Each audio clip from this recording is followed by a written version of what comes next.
So hello everyone, তোমরা সবাই কেমন আছো? আশা করছি সবাই ভালো আছো, আমিও খুব ভালো আছি। আমি আজকে আবার চলে আসলাম তোমাদের কাছে একটা নতুন ভিডিওর সাথে। তো দেখতেই পাচ্ছ আজকের ভিডিওটা আমি আমার ঘর থেকে স্টার্ট করেছি। কারণটা হচ্ছে তোমাদেরকে আমি আজকে একটা জায়গায় নিয়ে যাব।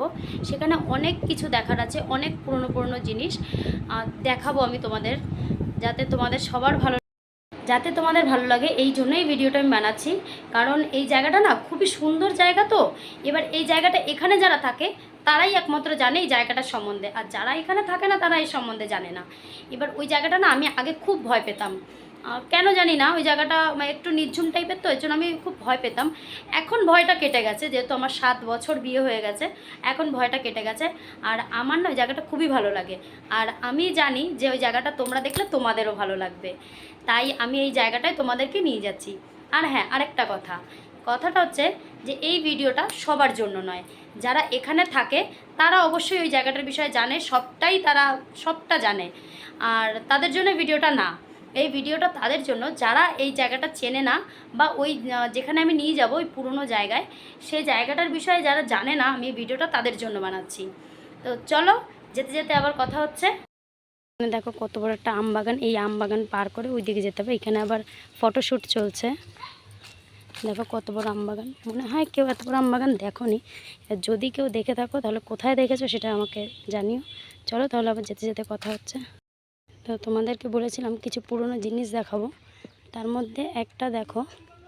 আমাদের এখানে হয়তো বা অনেকে শুনেছো বা বইতে হয়তো পড়েছো, আমি বলতে পারবো না। একটা নদী ছিল, সুরধনী নদী। সে নদীটা এখন বর্তমানে নদী বলা যায় না, এখন পুকুরের মতো। তাও পুকুরও না, এটা আমরা বলি দিঘি। দিঘির এ মাথা ও মাথা খুবই কম দেখতে পাওয়া যায়। আর একটা জিনিস দেখাই, দেখো নৌকা, এখন প্রায়শই নৌকা দেখাই যায় না। দিঘিটা দেখো, জলটা কত সুন্দর। দেখো এই একটা নৌকা রং করা হয়েছে, এই দিঘিতেই নামবে। দেখো এ মাথা থেকে ও মাথা। চলো এবার আরেকটা জিনিস দেখাই তোমাদের। তোমরা দেখতে পাচ্ছ এটা অনেক পুরনো একটা বাড়ি। এটা কি বাড়ি বলো তো? এটা হচ্ছে জমিদার বাড়ি। মানে জমিদার কোন আমলে ছিল বুঝতে পারছো? কত পুরনো আমলের জমিদার বাড়ি। এই দেখো এই একটা মেশিন, এটা হচ্ছে আখের মেশিন, আখ পেশাই করা হতো এখানে। সামনে দিঘি, এপাশে জমি, আর এটা হচ্ছে জমিদার বাড়ি। এই দেখো বাড়ির ভেতরটা পুরো দেখানো যাবে না, আমি যদি কোনোদিন ভেতরে যেতে পারি তোমাদেরকে অবশ্যই দেখাবো। এই দেখো এটা হচ্ছে বাড়ির পেছন সাইডটা। এখানে কিছু একটা হয়তো ছিল, আমি জানি না। এটা বাড়ির পেছনটা। চলো আরেকটা জিনিস দেখাই তোমাদের। জিনিসটা হলো এই একটা ঘর দেখো, এটা জমিদারদের বাইজি ঘর ছিল। এখন ভেঙে চুরে একাকার অবস্থা, এর ভেতরে যাওয়ারও উপায় নেই। দেখো কি অবস্থা, জঙ্গল দিয়ে কত গাছপালা। দেখো এটা তো জমিদারদের বাইজি ঘর ছিল, গাছ হয়ে গেছে এখন। চলো আর একটা জিনিস দেখাই। আমি তোমাদের বলেছিলাম না আমি একটা জায়গায় এসে খুব ভয় পেতাম, সেই জায়গাটা।